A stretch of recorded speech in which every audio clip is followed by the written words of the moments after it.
Kadara umurego wito wa TV Stomurunzi orire kurunzi twakutanjera harengaho edakiki kumwe mushahi nazakasheshe tukuramutsa orirota Sunday etambwireta itwa muri mbara kashana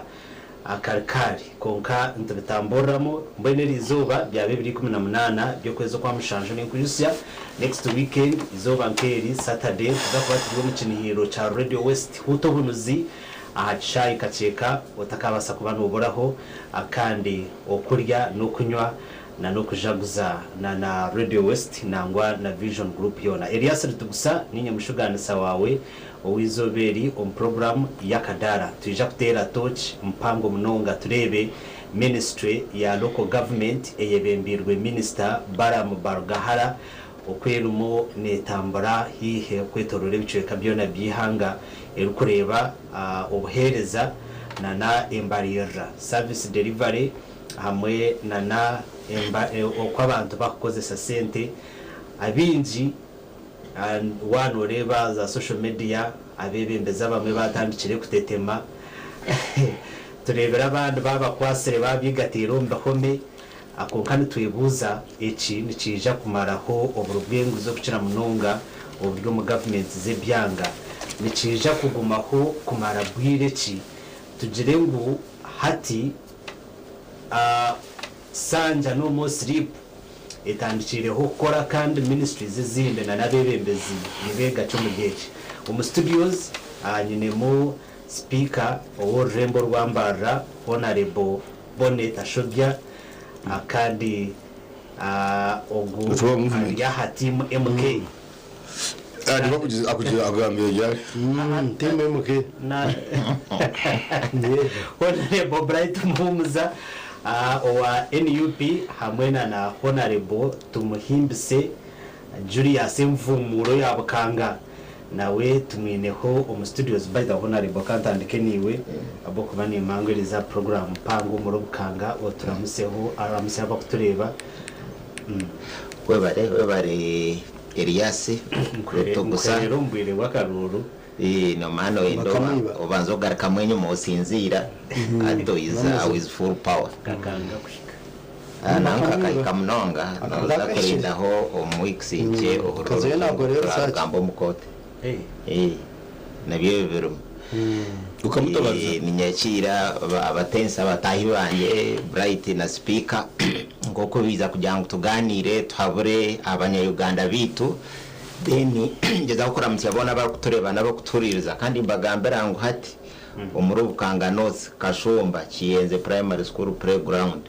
hariyo mpira gw'amana munonga ubwo mukago gwito ababukanga noze eminyeto mainly na Radio West hamwe na TV West so bizo mbwingi yes twarga Bright ntubasa kugenda orebe bitocha hibiruka nanye ndiyo ninjije hafu kandi we bari kureta program nungi kuganira ariyejo wewe mu muyangaho kuza TikTok bura hamwe orebe tractor hati nibyiruka obane AI niki ko nkambwe n'ikintu cyo cyarakwata umuntu wa burizo kongeza service delivery nkaye ni nyendo ruzungu turukendeze tukisime abo kuba abantu nicyo bakwenda public trust nicyo kwenda kurangwa ibintu byakora ki byakorwa ibyo binde bya procedures amateka structures ntuza kubiganira kureba ngo nabyo kubyakubasa kwa rayininga tukarango g'umuntu wa Kashumba g'umuntu wa Kakamba g'umuntu wa Rushasha wagamba service delivery nagireba agifeeling arabo mu rugudo rurungi ebina bitaro mwene jo niyo nkoranya mu ntekateka yanjye kandi nkuko turagenda kubisoronga iza kwagera service delivery na bose tumwine atubaka kwikirize kubuza kwa service we bare Honorable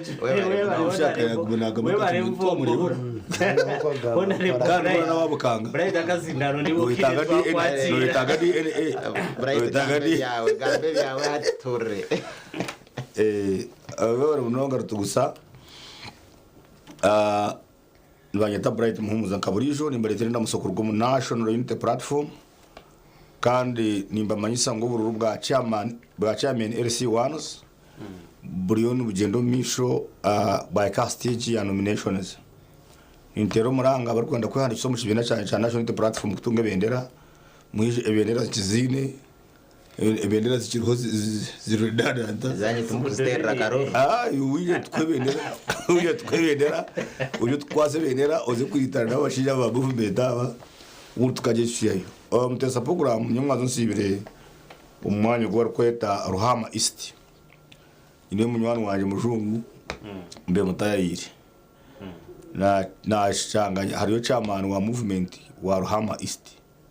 hati kwa yaje ni wa munashira program zanje zona zikirozamo atkonke kwita n'ikinte kimwe uciyo wanupu atkonke by'urugamba byona nibirunje mwenda hati nyenda kumugambira kandi yaseja message yaje ngore natureba gishaheje abantu baruhama na bwafamba baruhu bwafamba mwana wanyu bwafamba irakajyaje tungora makaruka kamusinga bita yunganzo ni mauna agasinga karuka hati kayo mukamusinga kandi yasinga mugurusi so konke kikuru cyamane ni nyenda kumugambira ngo ubururu umurujungu tunekide cyo kweta unity in diversity ubururu bubonka tubushimye kutwahura kugira ngo no wa movement yonje wanu hari mebe bishimye kubana mugwana ibitugita edini twera twataho mu kanisa twera twataho kristayo obwirwe kanisa oburu kutushora buri omaze mu kibina cya NRM cya FDC church twakantunguka twena tushimye kwa tujebera kimwe ngentunguka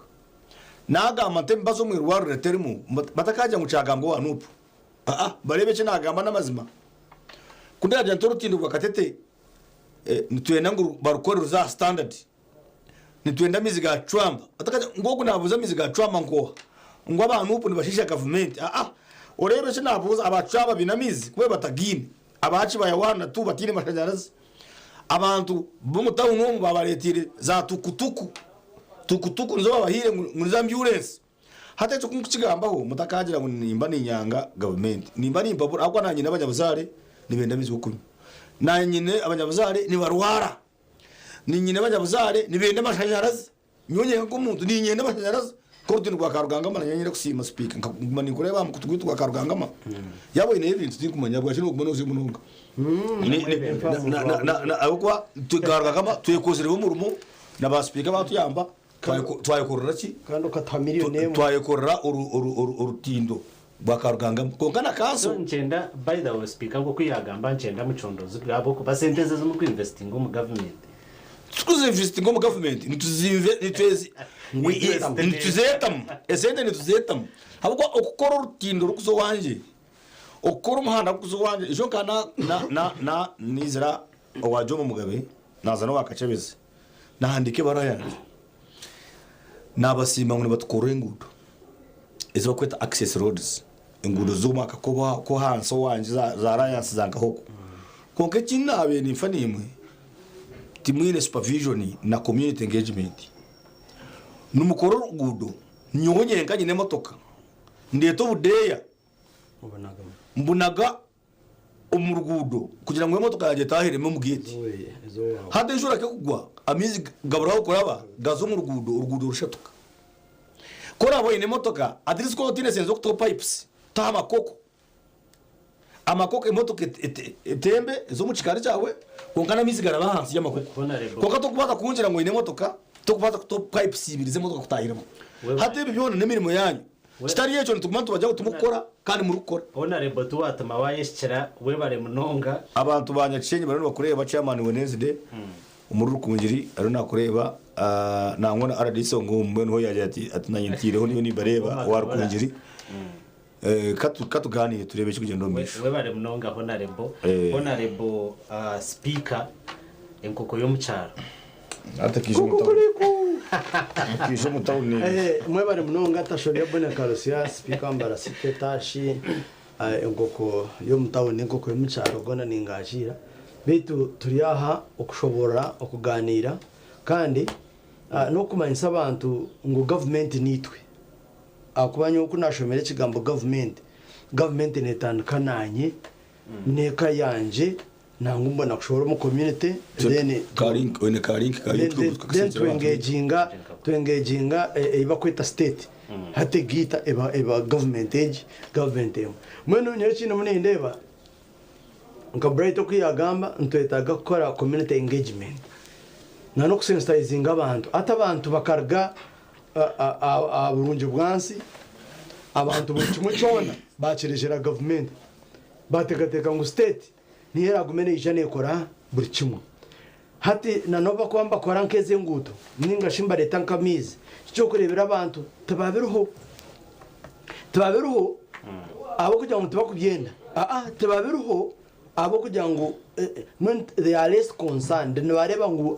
government ninga state mune tukorebi so na no kucisha nenda kiga cyo kurebera noza nko mu nguto oshanga abantu bamwe amuna leta bipira unayo sympathy for example hura nayo sympathy ninga nayo syachi atire kipira hagati ya konansi ariko sympathy ngo yazo cyazarga kuriya ngo zakurusa ingoro guto atire mone kipira yayo sya kuriya atata kumanya ngo konansi nesete nyinje munonga then areki ekibamba gamba ati enoreba abamwe abantu kutukora sensitization abantu bayetegereza atabakwata kubi abo kuba izo nkaza karugangama namwe nisima abantu bakarugangama nyobo nabene nza yuko ndakarunka shanga karugangama urutindo ashika abantu 14 abari kugoye including aronyi na wa kansara wa Mbarasite South imara uve kansara na wakagumizi yafa karara che karugangama wago hariya tukoraga kasi cyo kintu muningambere ijo kandi ndeba in bright obwabariyo ne bafacilitating akana kagwiro mizi maronda ba yandi bakabariye bafumu nyunga za ma bright namanya abantu amushoka yokabiye kanareba bafumba kare tobari kanarebe no yo n'umushabiro rangano bashika bamuye nyoka reba muyemba ja bright yayamba yegurukarayo iso nyoka ari bagurura mizi abana irebwa karuru ngwe gitebi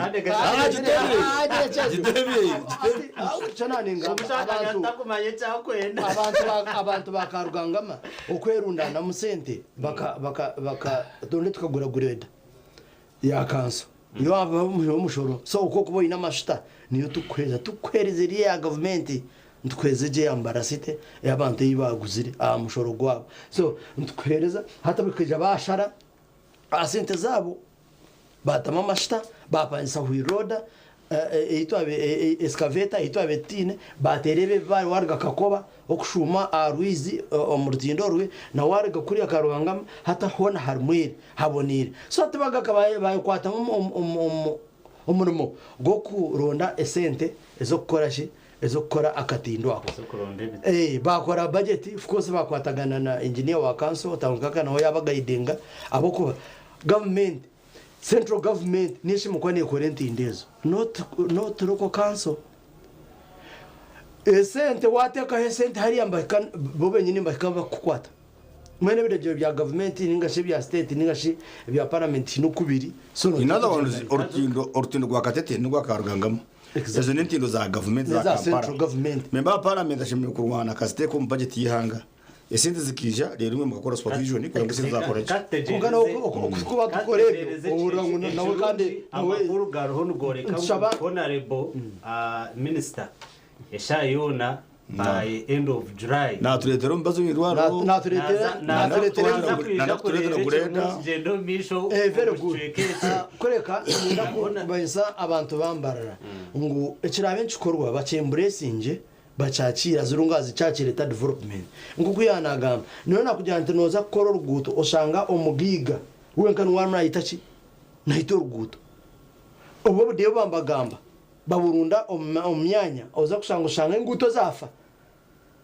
kasasiro bija bajiyombikare bafa kugitambuka nkahi so that community engagement ke kutwengeginga abantu twabashobora twicerezana turi okutura mutwara then chindi nyo natancha chimwamuramwa tuzamuramwa cyane ngo wagamba natancha chimwahamuramwa ogwa honorable ministers baruko government cyo kubanza tubanza kuba congratulating niyo ndi team MK ndi team Museveni iyo reka gutatu haburwa general wantegereza kandi ndi omuntu ukurwanisa corruption ndi omuntu wahabansi kandi okutambara okunoko akurebe kugena omumisho bara mukazire ngunaija omuroko government ahansa aho kutambura niyo ndebere ubukiripo mwe ndeba za grade kwirukanga ubukiripo nore grade ryo muri igana abinyonga atakare baga grade ryo muri igana abinyonto ninde grade ne janda pora yumonyo bane AI yakwa ndeba nezo muri igana abiri konka mwe no kususa konka first of all we appreciate Baram and Honorable Namere ekibano mune bakora okwijja ha ground abo kuba obumwe government central government ebene guma higuru nibyo mwe bituru kufa ngo mwe babara kwijja bagumanka ahiguru mwe ka kwijja areba ekitwire nturwana kimene intero rwari nagiranti ahanta hari kubi ningo gumahanda bagukora kubi amwe batwetegereza kubi mwe no kwijja kwa Honorable uko kwijja kwa Honorable Namere na Honorable Baram nyoni ko appreciating and it is very very important okwika aha ground onyetegerize ukureba ekikugenda mu misho ukamanya this is this akwa muntu nagenda koro ruguto urutindo ningo ruguto yartekaho ninga classroom bajigamba miliyoni nka 200 oza kukaboni wakureba ekikozwe urekiri mu cya miliyoni nkigana ureba ngo se sente zindi zazankai kuba kuzitira handi zikakozire akabuzo then hati oza kushanga obuzundo bwingi niyo ninjanti buri mu procurement abo kubati omwebembezi nkatashobya ninga kansara ninga mayor whatever hati procurement ke kuheza ebaso technical kandi no manya nkaba naresire chintwa nashobora nti ba ministers nabo okuza omu government bakarebuka ngo batekaho nekiragiro ngo na kansara ninga mayor wa division ninga mayor wa city ninga chairman ninga speaker aseme kuba ino bwegeso bwayine ubwo kubasa kureba papara ba leta ontegerize eba leta ebarabyaho barabyaho sente zinga takuma kusome sente zo mu rujungu papara ma representing mu rujungu at the end of the day no kurebera those mishaps ezirimo nizobo mu local government aha ground umusanga biri muri be kandi oriyo oshomere wakacumu hata confusing council arabyaho sente za kubasa korabyaho abantu bateko mu mabondo bagenda barya amuheru usanga ekikorwa kitingana n'ecyakora kureka nyowe my issue would be ngo much as Honorable Minister is also coming on ground to informinga akagamba akarebuka ngo yanaza rwenjeru artindo kananka akamanya because tokashikorera izo tokabaza kugira ngo waza kubitereze rizo hapana ukachikora kare mwene kuterra kugambira meya akagambira town clerk akagambira RDC akagambira DPC akagambira OCC ide ko bonabo nobwo rateko muntu mukoti police must have done what is called a statement nasini nebindi hati because this chikorwa community hati bakazayo bona bamba kwata abantu aba hati bakamanya ngo it is a whole process and engagement timo yo wanyetegereza I am not saying ngona yo Baram ninga hona yo Namere batakije no okwija kwabo by the way kumuntu koreka abantu abashuma no ku exposing abashuma abatwire ne barya esente orebere owa headmaster wa Satan school obe najangwa atwira narya abana magana 3 n'urumusti akabongezamo ntunga mu bakamba ari umutwaro akabongezamo echo nico cyabe kirimo akabongezamo bene akasenta kubagumba shashura government akayekureta ka UPE nebindi wakatera ki akateresha so okwija ha ground hate ekindi kimunchoreka abamwe abatarukora kimunchoreka obunafu ahamwe ahiburi so kumukubujura nkatimu homona minister yije RDC oro ni honoreba aho takozire you RDC ninga me noreba aho takozechi ninga kanso noreba aho takozechi aheta kwasire hati niwe urebuka ngwahiye kandi kindi noreza contract says sometimes twine ko ruguto rwa nankeje rwa kanga mu rwa Bishop Stewart rukuza Bishop Stewart University ahambara hati noza kushanga influence yo kuhereza tender zezo yarga nkahi ahiguru bazhe n'uchi made kuri yo central government no ba determininga a contractor ora akore nkahi aha ground mbabagambira ngo umuntu katine experience nebene ngwito twendo ha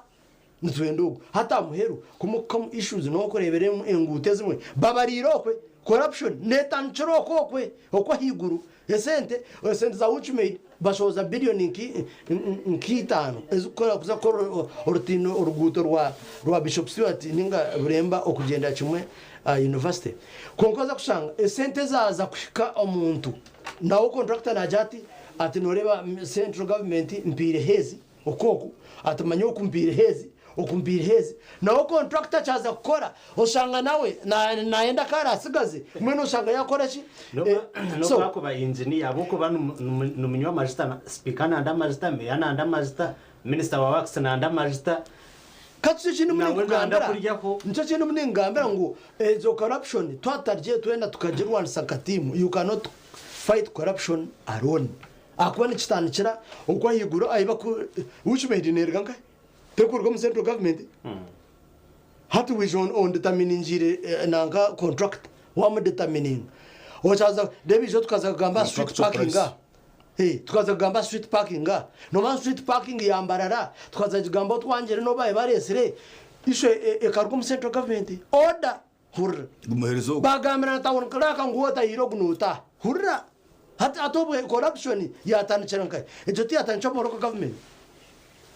manyahur so ni shabango mu office ya ministry ya honorable Baram na honorable Namere ngunabo mundu omwe bamanye ngo there is a lot that is happening kandi ko ku meeting abachama C5 wa meeting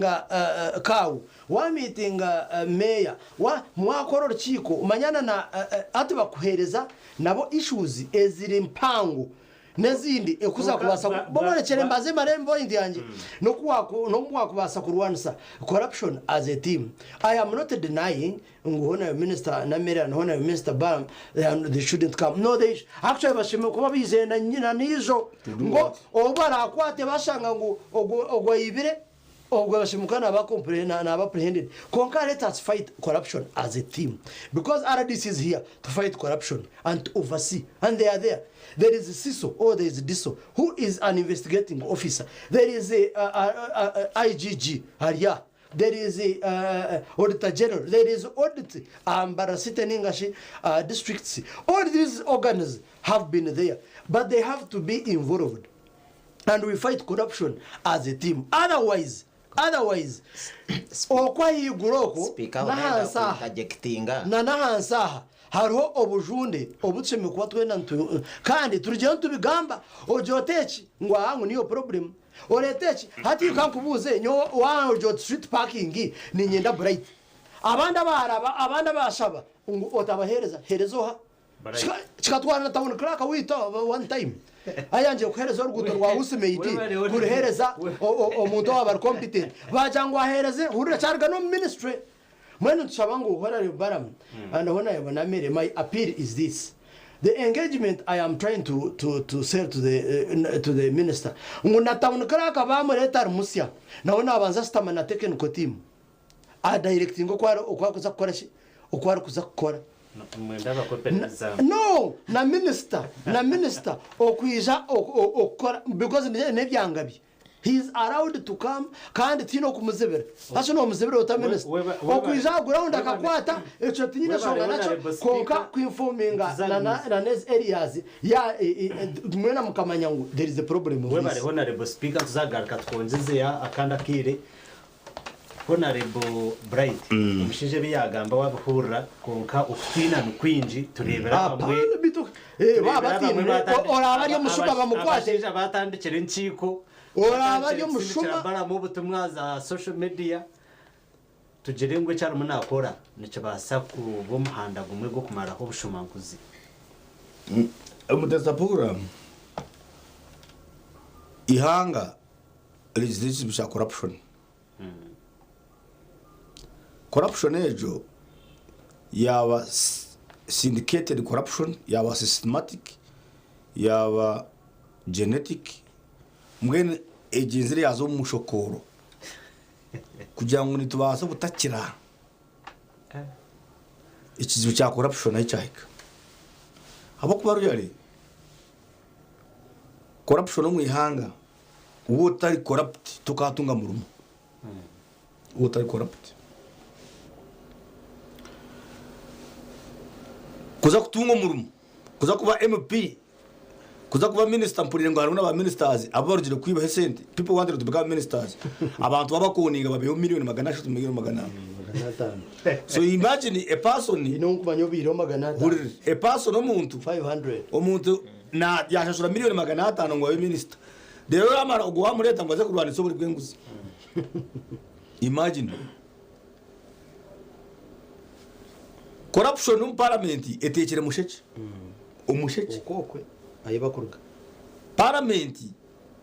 aro bujurizi na president Museveni akacigamba yaje ati nyine ba MPs batana binakwasire bakurye nguzi babato mucume kumara myezi 8 twunga basasiri ijo tukareba cyo kwata parliamentary exhibition twareba ubujunde bwa corruption mu parliament bukutinisa abamwe bakiriyo na n'uwito baga okura ngo speaker na deputy we mu government ne baha miliyoni 9 buri financial yo kuhindura entebe zo mu njizi bakusitama 900 millions na billion isho okura ngo generator ya miliyoni 5 nibajigura deputy speaker bajigura speaker yo kutwara makagabo generator ya miliyoni 5 generator ya miliyoni 5 abakutureba ne basa kuhereza abashanyarazi egomboro rero ya Nyakayuju badubura batunga abashanyarazi iri capacity Rifaro hospital egitejini Nebi hospital teine generator kejo Kambuga hospital teine generator kejo konka bajigura bajerezo muntu ebe byona baramuna bireba atwe nabireba konka batine bushoboroza kashi nagera tatuye nabireba niyo naje ngo twe nabireba omuteza program kumanyanga abantu bawire shoni abantu nibibe sente biba na president Museveni biba no mu state house president Museveni akoze statement yagira ati abashuma kumanya bazwira misho atukuza kundeba ne bakucharginga miliyoni 20 kuza kwikuba Museveni kumurebote wowe neshonga ka oneshonga zawe nonye nkitano otahire bukade 20 to kumureba ato wanyambire atabantu bakaba habiri bahereza ato wanyambire bya mukama ngo minister wa works. That was a confession from the president. Kuza kura president kuza kumuika umnisho obukadasha turobaza wabo. Kuza kumutwara barangwa signing ajigarukemo obukada 5. Otamurebereho ba RDC ati ngo bareno bebiba abandi bararomba fumu abandi nibendo bwa RDC bwonga. Mwenu MP kuza kuba member parliament ebirebi. Nuko rese bintu esente nyingi zirengere na namahe amwena nenkoni ebintu bibiri abantu bakesharira amabebembezi babo omushijo kuyanagira ati nanye ntabarize nimuza kubana mu birebo mukoti nateka ngo abantu bakamuronda konga karuke bakatera amahungu nyoye nigambira corruption kankwata yanto mucome ikankwata bija banjabura banta safe house nabara mu 3 weeks akaruba akatena ntarko nobwire bwo bwarenga kubara ngo bwire bwo kutabaza bwarenga bande ko hati ninye batabarize you can imagine hati ninye ndi reason izibo bukoto agwa corruption mushaka kora cyata kabana enda kutomera nobirebe gitingwa kubigamba ibintu byo bingoti omuteza program Kamparari yemirimo mingi ya baramuna nemere kukora. It's my hakwa nani shomanu roles za minister. Harbe cyo kweta policy formulation. Policy hata katu ni hata kurugaba minister policy ya resira afro ya parliament. Ine kwatu no kurfuminga ro government performance neya. Which policy? These are roles, constitutional roles. Role number 2, legislation. Minister asheme kulete biragiro. Ebyar kwenda bihinduremu ninga biimproving performance ya ministry. Tinga lebere bill ninga kiragiro ekiro kibagwa chukuletwa ministers abo babiri. Nyowe obundi bitwire uko ngata kashati nibagamba emirimo ya ma minister harimo cyo kweta advisor role nangwa public administration konka finally there is a very serious issue called accountability that minister ashobora kuba accountable to whatever happens in his ministry. I don't think a minister can be accountable to whatever happens in another ministry. That's what my new minister, according to the constitution, a minister is accountable for whatever happens in his ministry. Hati ndebere baram adgo mu mashomero. Tinyangira ngo atakora. Ndebere adgo mu mashomero. Nyo nangwa umukazi kwanja mbuza ati akaba minister wa education atu checking atushanga ryo waroko government. Hati kuvushesha ndebere adgo mu marwaro. Hati ndeba urukushango haza kuba mukondana nyowe azana sesa ndeba aba ministry hati report by the way hati report headmaster na headmistress na bana bako ne managed by the Ministry of Education. Ba ministers of education baruho ba majority Museveni aruho hariho baruho mwenu baruho abatiro ndeba marwaro ne babara banasi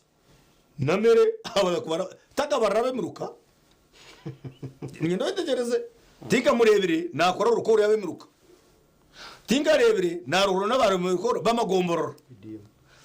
tinga rebere nazo mu PDM direct roles tinga rebere na idoro chigwa batawuni crack. I have not seen him meeting town cracks anywhere. I have not seen them meet councillors or chairperson LC files konkana baraba abanas ndebira inaba nas imwe muri banga ha mwe banasi turi kumena bashatu iwe kavushoreri atina ndiyo musiyeta iwe kavushoreri na ndewo muri yo mucishege tuwamadiyo mbon baharuzo nizaba none itekata ngo omuntu gwe no kubanisa corruption orukubanisa impunity orukubanisa oburigwenguzi ni ikizera nawe konka as I speak namere argo mu quoting bakibakarura ngu hotin nyowe na mauru zore manyi ejo twaje maisa ngu moral authority yo kurwana sobori bwenguzi it is still at defense abantu bakiroro begitebe bituri at the court level baram abantu bana mu manya ngu minister baram honorable Nuwabirare behind the events is having promoting which tinisa General Kainerugaba. Turam tujirangu General Kainerugaba na wene constitutional rights so kwe Zimbabwe president. Niga zo expressing interest. Akwa na numuntu na una yakiriza. Obanye abantu, obatayine abantu na yakiriza bw'amategeko mu konka arekura mahe. Yamara kurekura mahe azimu politics active politics tutkateka ngo niko inyunganye ni kudekateka ngo kiri baramu uri promoting ariko kimanya ngo nicenda amateka it is also a form of corruption. PLU eyiba ariko yebembeza ngo tize kuri seda for corruption abamwe bajebembere ka director wa mobilization ariko mu court oyikitinze sama habwa 146 billion zaba za cooperative societies bakamukwata misho gantamo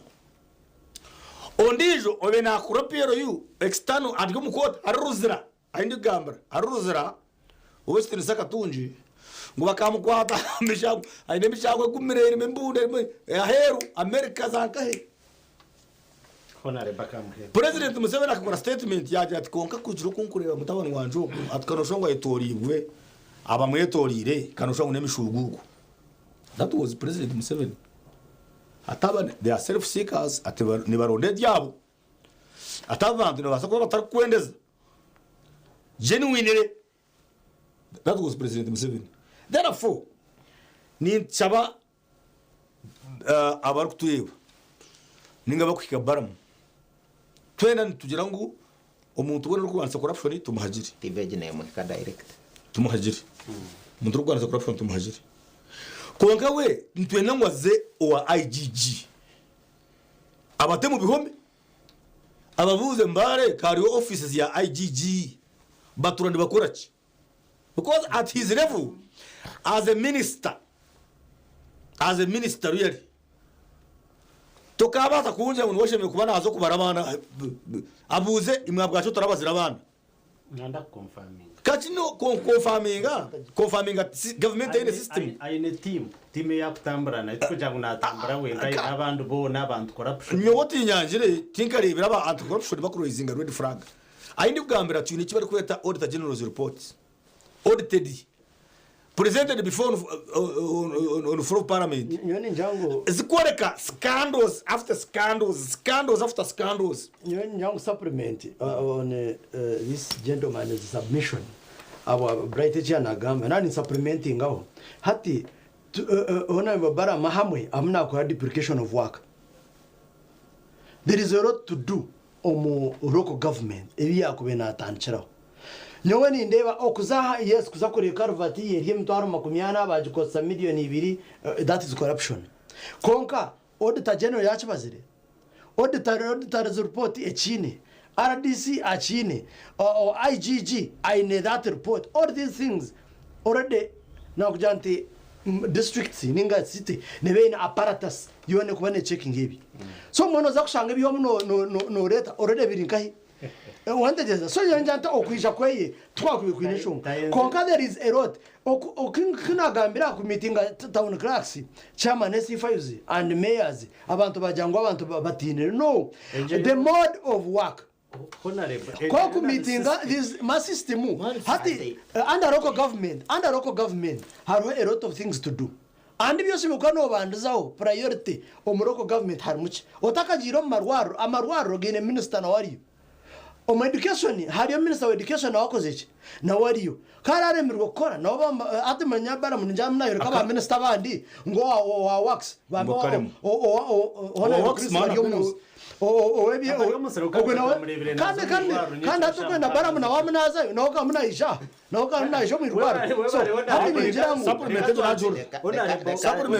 Chikeza uza unanisha kutochire unalipe mvumo. tine show mwebare munonga abatensa batahi banje ninyenda kutandikira ahiba mbagamba mbanze kuba supportinga kintu cha community engagement obwire bwenge kunkuzaza bukanga note na nazahi usanga nguno bwakubarihe kina cyurukorwe mitware ibiri abantu nibakireka usanga barinzire ki government usanga urugudo rwa metazi 10 connecting ebyaro rufire rumazerehe imyaka 5 iki kintu ni kinsasa nyibuza itwa abantu abo kuturaho abo kusibaho abo kusisa sente nyingi turukwetorore enshozi ngo turinzire oba district oba central government ize temeraka za metazi 10 tukachekorera so actually omu campaign yanje na efforts zanje ninyenda gukora kiba kweta community public engagements or partnerships ikintu antu basa kuchekorera kitakuhenda amateka tukikorekezeho urugudo ruzeho tubase gukora ki kurabaho mwene kintu kikuru kandi we speaker yo mu leadership mu churwane sengo mwayo no boarding community zibiyeho obubuzo buke advocacy ni kikuru na necho nkabandi Dubai ekininyenda government speaking speaker wano no running ebintu ebi ne kintu kikuru mwana okuro rugudo kamanyango hari ya supermarket impango reba ngo wakora byone bikwetagisa supermarket ejo wajha big access na big parking nyenda kugambira omu Dubai garzo muika their train system nzibazi in stations on big supermarkets ombizimbe ebihange bye birumu ba tourists nabwe na hard point ncho manyisango bakakwata system ya government bajintarinkinga na private businesses kugira ngo zuhwerweho emirumo yabo etambureje konko wiro bwingi twabikora bitakwatagana no bagambira ngo budeya hatukora rugudo kareka hekina okamigira ngo umuntu amaro kwezi kumwata rukora nawo naza kuyiyanko umuntu akore ki akuteke echarateka kandi it is common nkarga omuhoteli na irindaram kuza airport na ko 5 Dubai onko mu Uganda korga Kampala kwikakare no teka mu mitwaro ya 10 Korga katete kuija ata habwaje because of when systems start interconnected so echo ne kintu kikuru businesses communities na government projects zine kuba interlinked kugira ngo buri omwakore ki ahwerwemu so naza direct a topic ya minister na approach ye yariho nakozesa kurwanisa corruption niyenda banza kutangazaho ebintu nka bibiri. Icyo kubanza atinya wenda auditor audit wano okora fraud investigation. Ekintu cyo kubanza utakagambere ne cyabaho nibakubuza oyine kumanya fraud agent andikirahi ekomankahi wakoresha bo muri yecho nababasa no kwita yonoza kwiza ogirotika tugambire nkaha aha TV West ogire ngo Elias ogunare anakwata emitwaro miliyoni mukanzi tekenje yuze ku reporting wa manager sange na manager nakora ki nabonariyo uzandizo sange nakora ki so ekintu cyo kubanza ekintu kugerera ngo approach kandi speaker wana ukigamba ekintu kugira ngo approach ya baramwihikire no bwara nayo yakugera mu challenges yubo kugira ngo arebe ba RD saba obaba meya mustame no sanga nabo bari mu part of the rocket system wachireba hati imbwe n'umuntu wakwiza atari umpata ahubwo system ezona zitura hezo rugamba abwenchi zitakora zitabakwata ikikomanyisa nari hecho gwira mu system eje yono kweyombekere mbwe no bwo kureba na leta weveji no kutina no kugira ngo tabarabire mu system otherwise okagiro wa PS. I'm just giving an example omugambira ateresemu atezo wawe nibiza okukwata oyiga okoreki mbwene surprise checks zona is system zurum bazeta surprise checks banks zurum atkare kamba gambire stories za bank ngakora home bank atkare umukasheshe bakaba disbursing sente bahaba terazi kutandika kora business hata bane cyo bakora sente z'umwama hawa millions 10 zogabo azukwata za business man wo mu kizungu bawanka azakora umukasheshe zaza kubi 12 azakora ki azgaruze hati banka kigiteganisa ikita kukimanyo obviously konke cyabireho nka business okuzabireze ba sente omweza ngakora ki kurigayo abana usanga bazabunkenke hati banka yagire kukigweramo yamanyangwe hati umuntu ubakwemba harone ngubiyeyo ka interest nafuna sente zaki zabusha hati bataho ibiyo kucekinga nabo bine surprise checks konkana bazikora differently kugira ngo nubiza bajyangu yo wa over the counter barasente bakoza account zindi babaramu barangwe system yawe zo kugamba nizo kozereki nizo yine nukwe bakisorovingire kintu echo nambwene banka zikine hona mbwene hati baramwa karesere mwaka yona rebo baramu nakako agurekere system yananka ekizibwe kinkureba muri kiya ecyo kubanza twakikireza mu ngo ntucyagera agumize mu konka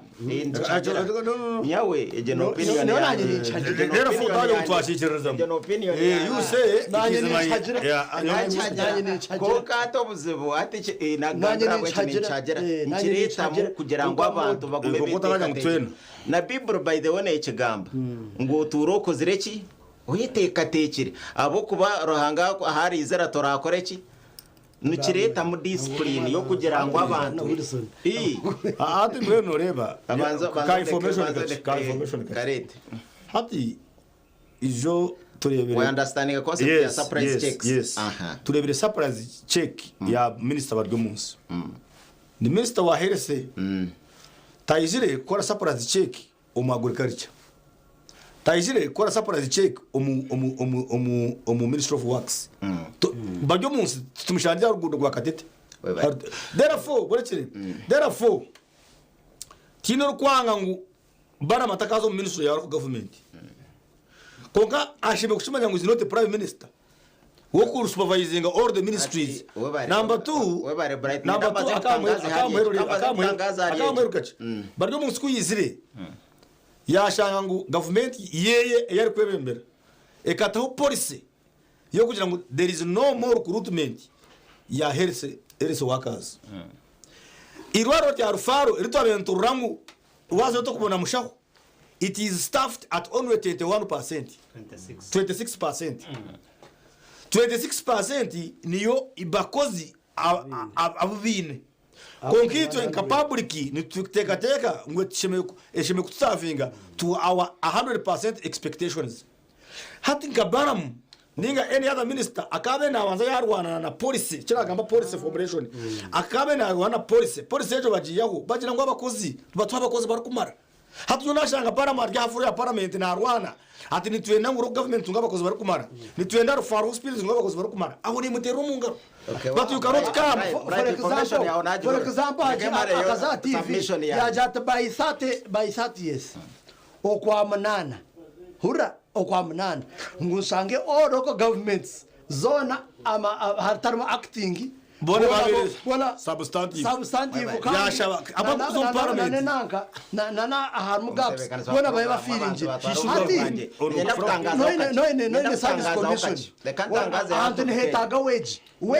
nesente ezikwanza ku facilitatinga ejemerimo yo kuba wa facilitate kandi nkatawona kraka it is the central government that appoints the town kraka not this one ati echota chikorire a central government level you respecting kuchikora a city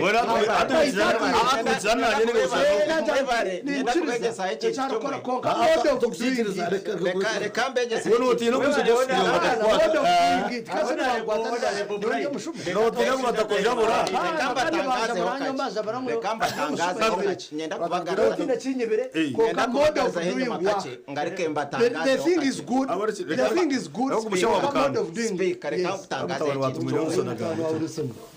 chinkwenda kubatangaza ho kiro kintu kimwe nabajyangundo auditor atogwiro bwingi public cyetuyire mu bwesije no kugira ngo abantu babebembeza intu zo mu center zinaka procedures policies umuntu wa ground abura kufuna obuherezo bwakora ki bwaro kwenda kandi yenda murebe na internationally Europe na Americas bine bureaucratic system abantu baba China nabana ba Middle East na cyo bakutekinga over they broke down their bureaucratic system bagiyaho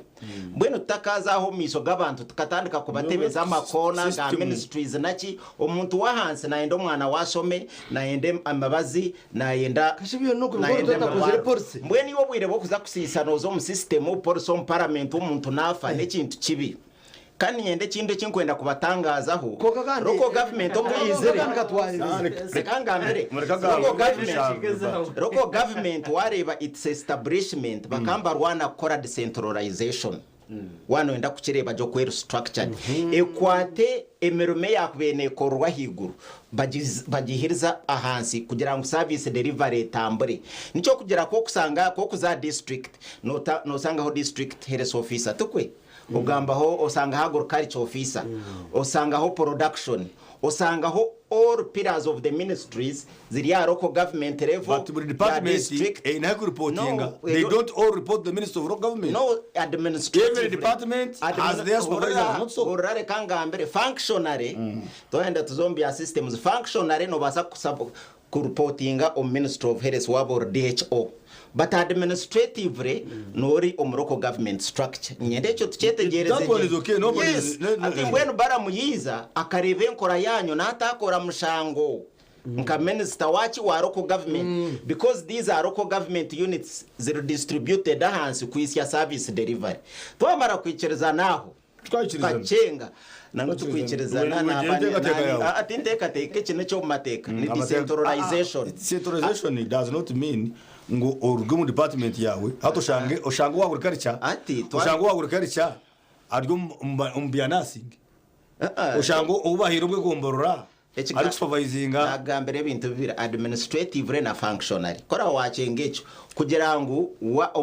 administration akutegeka naza kubara kawo twe kawo ari mu structure yachi ya local government speaker nabihaho imbwe no muntu yiza Oriya na izabwa technical expertise wachereva are guided by Minister of Health konka kumutegeka no kandi wajya mutakiza umu procedure umu protocol kandi honorable minister baramwa hakwizera ku making sure ngo local government system ye yateke bintu omuntu soborere nke kintu cha baramu mu bashomero nishijire ati nikicho niyo mu structure kugira ngo local government neri ni cyaje kusupervising amasomero gona umbyaro byona higari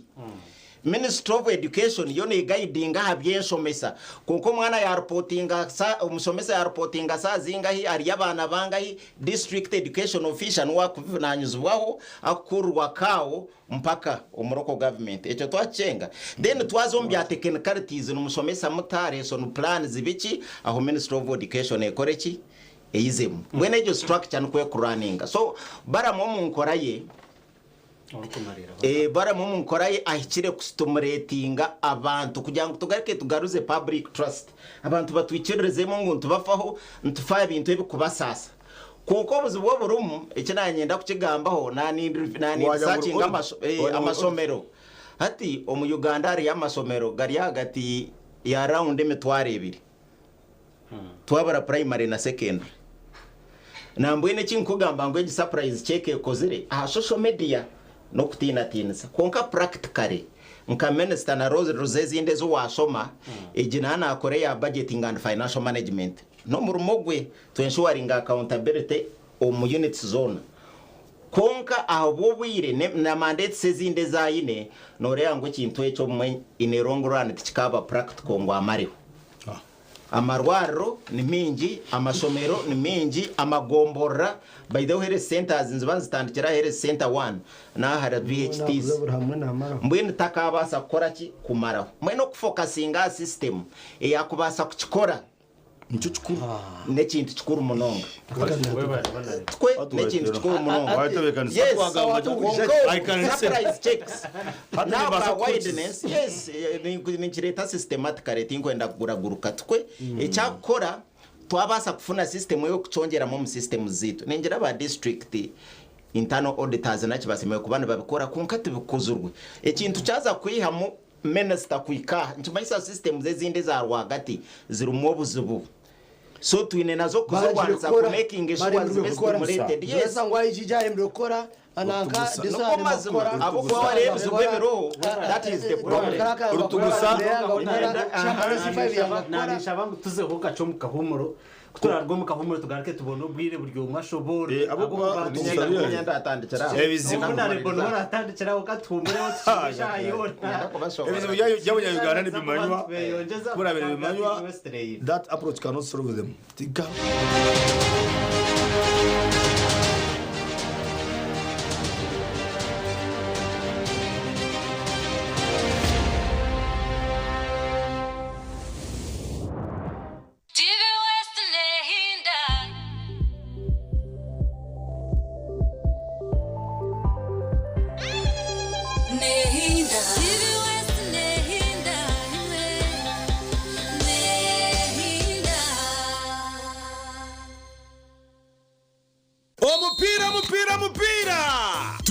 Gurembaga yo mwaka y'ikinihiro hutabunuzi twagaruka nemizano yo mukago ijoro y'abana ba Radio West na TV West turi gucanga kabira nkaba star noenda kureba Ronaldo ninga Messi ebiri kubina mushanju kwa mushanju Radio West ne kwatana na Ruhira Millennium Sacco Limited ahari Chamata Playground omuri ntungamo otaferwa ebiri kubina mnana kwa mushanju abisenyero mutaferwa Radio West ne je kubana eritana n'ababodaboda abakashumba achai chachienje primary school umurimo Kanga North na Julius Tumuhimbise Mvumuro ishosha merwa n'abahereza bawubona ba Radio West turi kwete bakanisa kinihiro hutabunuzi ebirara na bitano byo kwa mushanju omucishaye kaceka bahagirwe Pepsi Nyakajo Sacco Limited na Diora Motors Limited kitebeka nisibwe abashirane Logistics Limited reka hutabunuzi twemara kaniga reka tangambise behama ijo erebere nakawe abanyakihura abanyambarura abanyabushenyi abanyakashari abanyamukago mwina niyo nimbita nacha nimbita muije mu kinyihiro cya Radio West enakuzomweza 25 tugenda ari Ekacheka Stadium banange come one come all you people you should not miss mujye tuhutobunuzi abayimbi bona je bari aba comedian bona tosande kubera ngo suwa banange tano obunyuzi hura bunyuzi this very much don't miss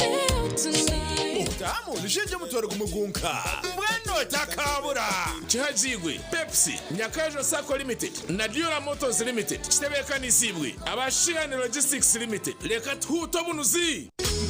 Love yo kasutira tatina ebekose kaza kundeke no music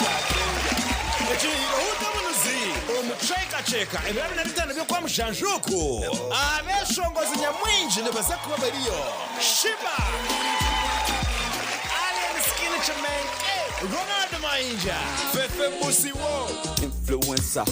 Final Truth 256 Omega 256 Sister Charity Hija Rasta Jazz Matenre Nanguna Nora Engineer Juvan Vala Music Peterson M.A. Megaton Utah Dancers Red Western kwemuri chiremya kabana mushanjo mu buhereza okutamu nishinje mutoro gumugunka Mbweno takabura Chihajigwe Pepsi Nyakajo Sako Limited na Dura Motors Limited Chitebeka nisibwe Abashirani Logistics Limited Leka tuto bunuzi Reka tangambise behama Ijo erebere nakawe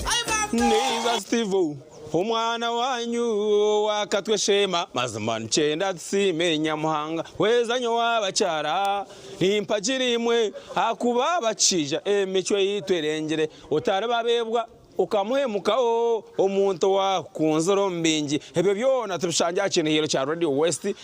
cyo mwako kwa mushanje 2025 shema yona nimbeta nemyanyo herire shema munkurate akinihiro tucyamura abantu ba Radio West abahagize bayo akinihiro cya huto bunuzi tweshanje yona nye Steve mwana wanyu ninjya kubandaho mwebare munonga okutamu nishinje mutoro gumugunka Mbweno takabura Chihajigwe Pepsi Nyakajo Sako Limited na Dura Motors Limited Chitebeka nisibwe Abashirani Logistics Limited Leka tuto bunuzi TV West nehinda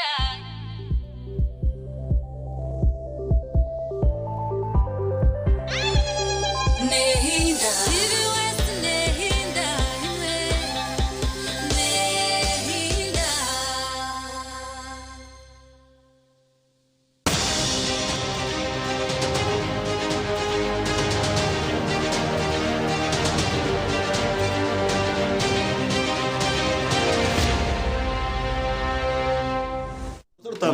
wewe manonga umurego wito wa TV West Murunzi aho turebera hona batsindikira messages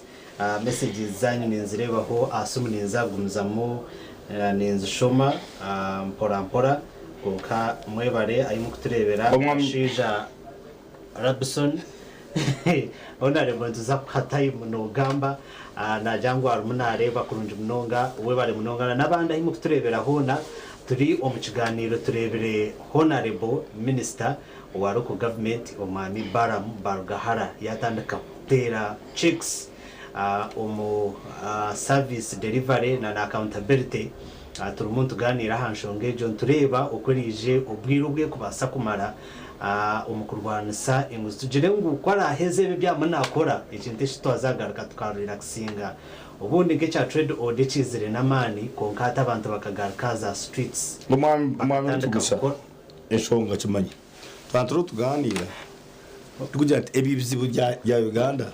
bya local government nibizibu nkabena tibije mona rebosho atereka tukore tutabo kuba twina hahenda chika buri yoma inenda chika itani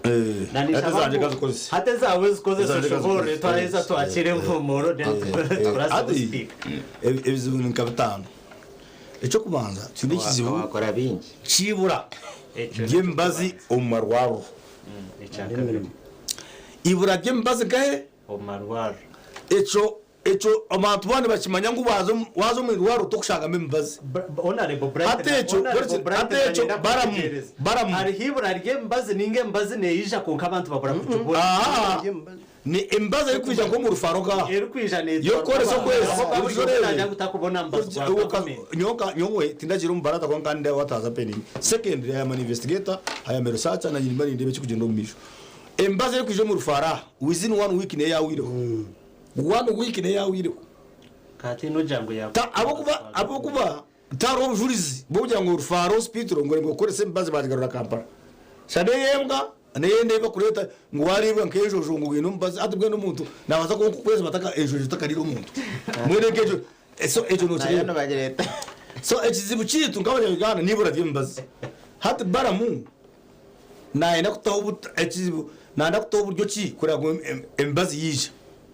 number 2 ekizibu kitu n'abakozi batarukumara omu government departments omarwaro omashonero nozo mu ishomero shanga ishomero gina bane 12 gina bashomesa batano ba government district teyine capacity yo kugurutinga abandi aho kateyine kibakweta wage bill wage teyine sezo kwa rusha nozo mu irwaro oshanga irwaro gishime kwa n'abakozi rukaga giye n'abakozi 30 ozo mu health center oshanga health center gishime kwa n'abakozi 80 n'abakozi mushanju turahamwe hatebyo we bara matushoborore na nangu biri guhobita konka onare number 3 yes manya ghost workers obabariremu ati ghost workers obabariremu they all make 26%. obabariremu information kugira ngo nimbiye shingo mwana abakozi baroro hati twaza gambe bizubiye mirundi ebiri arebe twete kintu ekiri structure kunkare ekitwete functioning ekintu ekitusasa nangu naho narebo bara mwakigambireho no sanga nka the in charge wa health center twajangwa abakozi bake namara emyezi 3 atakayikagahirwaro kandi aba ine study leave ate kinko ata study leave ati wanogerangwa abakozi bake kandi aba cyabwenci batakwiza bakakora mbwire tukareba no ati mwene minister azagumana arayigwara bakumire so problem ati bakushobora ati kindi kugambira umuntu kakuba nareba ngo aze yirwaruro aze koresa ki tarume baze taro graves siye tate gukora generator tero ambulance bajini waze yirwaruro umuhire byo koresa hati mwene hati problem yitu manya abantu bakutureba abantu bakutureba tibashema niba manya kuba kuza yirwaruro abanasi nibo bashangaho konka umunasa mu jati rokuze kuhandi hakwa rokuze kugura mubazi bon abantu bano bavuga no mutawuri ibintu popora bokuza kugura mubazi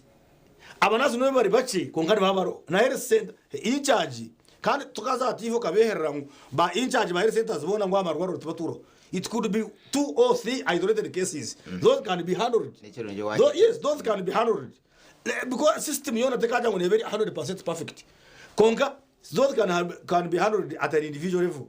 konka tukaza mu health center ngo washange kingiri ntari mu bana eshwanga ndijo umuteza program iri kuteka teka ngo neteka nisaba ya Uganda ni school fees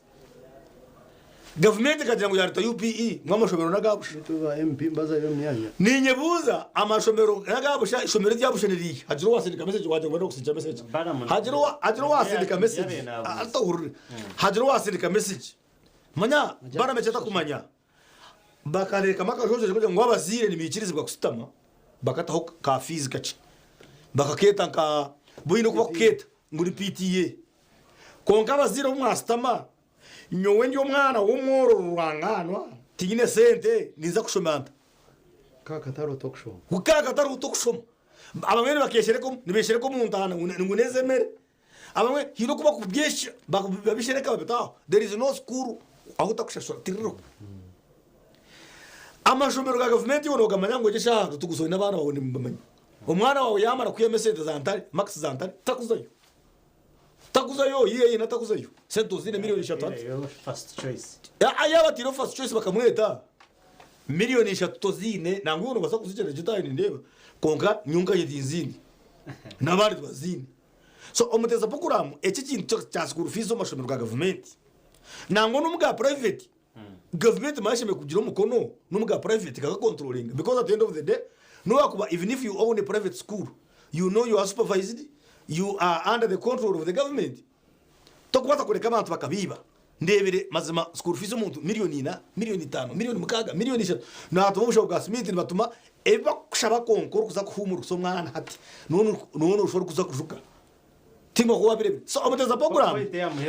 ejo bintu bya school fees baramu ari natushobora ngu nanda kuchimara hapa ngabanza yachere barondo Janet kataha 7 akahandika baro yagira ngo hatagira school fees ishomero ryashobora kongera school fees ya proposing na ceilings za school fees konga kikanga gukora akaburu washikora kikanga gukora ukuntu ushongo yabatamaka akashunda basi mwongeza school fees abantu bona bakongeza batikene batugira ngo ebyo kurya bitembiri ngoro byatemba twayize school fees kubikushuma tubakushara so point ndijo erikeruka iri kuteganisa mpiza tendency ibura ry'emirimo na emirimo yitu especially omu works department hatka kushobora government ishimiye kutaho uburyo ikareka ngo buri district nkeji ninga nka region ine government funded projects kaza factories na za industries iziri kubaza kwereza abantu imirimo. That one ni kibasa kuyamba abana bitu bacha bakushora ngo bashobora batunga imirimo turi kubaza ku buryo mu government ubutare umurujungu nibagweta iron ore nibabwiha kabari rubanda babutwara mukono babene babutwara na Nairobi amabare bagiye mu Rwanda bagatwara Nairobi bagatwara mukono kuko remetahimbwa ushonga kabari yo bato factory yemetahimbwa bakato factory y'amabati ngwese newo mbagiza kuzitantunga ezo zona bakabene babikora kugira ngo abana bitu bace abashomera batashomera babone cyo gukora kuko ibyo bikora number 2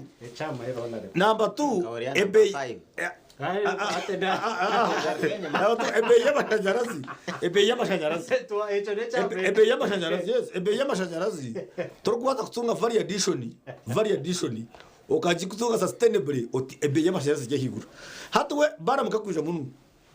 yakwata kaho yajirata hate be y'amashanyarazi shuma hati nada what is what I'm trying to say no kugira ngo baram ibintu byane kutuyamba nk'itu yanda gukora they are at a policy level. They are at a policy level. Issue yo kwemerera bakagira ngo contractor nka Yusimid senza Yusimid. Kaurani mugira ngo senza Yusimid. Ngo bitara byafire. Ngo kacebezi ngo bitara kabitamu ngo byafire. Kacebezo umuntu watire bitara taramuhire mu rumo. Kaso yambara tire muhire mu rumo. Mukajumunga gumwa. Kacebezi nesende zibabere bakorera bakazimugambira cyo practical go Kampala kugira ngo twaronda contractor uba kweta multiplex twamwereze ngo utisha tu naza kuzikora 23 billion. I wrote personally na handike baro wa IGG obubwira IGG bakanongeta beti na misango kanya ya tugira teki kimukirugeho kutwaje ko research tukashanga ngo babene ba contractor ya Yusimid ejo nuwe abare minister wa urban wa Randizi kano manyango Yusimid project zone zikaguma ziryo mu ministry ya Randizi and urban so obuzibu butwine no kutonza n'ababwibire kutoza n'ababwibire kutensaje na kampe idea yanje echo kubanza okuchana ahuro mu discussions eza atu wano managing a projects narno tv kanisa enkora yemerumo nko kunkora government ko exoronze yemerumo ariho ekitweta policies nari ebiragiro ebintu ko bikuba bino kutambara ejono patem then ko kurgaho bakora structures ate wano uhurogo nagamba bakoza nabake ahatubarho hata government actually icyo kintu ninyenda tukianalyzing munonga government in Ministry of Health negende kukora a standard structure ya health centers konkosa nga abakozi 100% yabo obwiro bwinje no bunabirende ya moratal some private hospital konke kusa describing at Ministry of Health bagani benda abakozi obanka 5 na mukaga ababine nka 20 plus konke meremero kutambara ekintu echo nkandi na council member wa Makerere University abakozi twatwine 40% nangu chair KK chiriyo wachwana ko current minister kuto into discussing audit committee n'abajanga but bantu mwerekamba gambire ikintu eki wori yo muntu bakagera ngo ebicweka byawe ni operating at 30% tokabo hurire okaguma 30% bakajya ngo gombero gwe functions zen zikora 30% no take off mwene chikumanyisa wareba ngo hospitals z'amasomero agamba kugera ngo bine 20% yabakoze kandi rukuraninga nchimanyisa ngo ejo structure ibakozere obumweke itakwetagisa twine kuchitera mutocho munonga by then koja muri running akaba ataro conference hata ro conference uti running it is not running noza mu emergency ward oshangana abakozi it is not running tuganira mbintu byense oba no mu family yawe baninka hit to the angels we are not saying we be 100% perfect but this is a government yes na government take over perfect na warebe umusoro guba collectinga na tax base na kintu bakujya to collecting about 20% ta 100%. Subjective kansona abasa kukigamba. Ekikumanyisa ahantu aziye y'umwine noteka ukore priorities buri hamwe bafuneho. Kandi twaza haturuganirira the public tutaronze rero tukoza analysis ubuzibumburge aho kako gamba abakozi binginje mayisanga budget yongere budget y'umwine already ne bari mark funding atukwe mbwene tugambe ibintu bitari interconnected tuteka government kuririza kandi okurigerera sente zeyine nebyo gukora nazo tuzukora ki tuzukujemara secho nanyenda tuyikereza bazo yege kinganira narga police naza structure wachenga akantu kace wagira uti sente ziriho ezo kuha abakozi ezo kuha abashomesa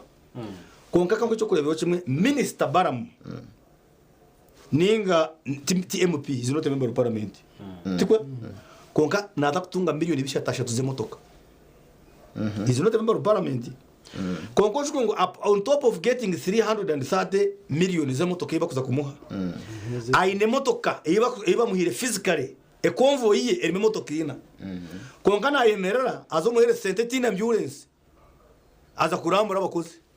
hati in other words in my view esente zero konka tuteka hantu ahatarukuya umuntu waburisha hate kici yagamba ne policy problem yes twantu gamba policies twantu advocating aturi yakintu cha service delivery na Baramu kwa kugezaho kuri one sangu service delivery esente zashohora nekizine gukora zaika ha ground nakuzitunga manyabisha wachereba hate icyo nico nyawondo kuhagera nico nanengera ngo batayi banje umukushobora twari ikizubu cha police level tubasa kubi addressing ezina kiziba kwaba judges ziba kwaba baratayaringire ba speakers ba ministers ba member of parliament at that level police level to employ these people. Yes, I think chimanyisa twantu solving ekizibu turwane se police eri yekoreki ehinduke that is police advocacy kandi ariho cyano zokora kimwe muteka yo ba member of parliament muteke yemisi yaba batakuza kuza mu parliament bakarimwa gamba kwa addressing ebizibu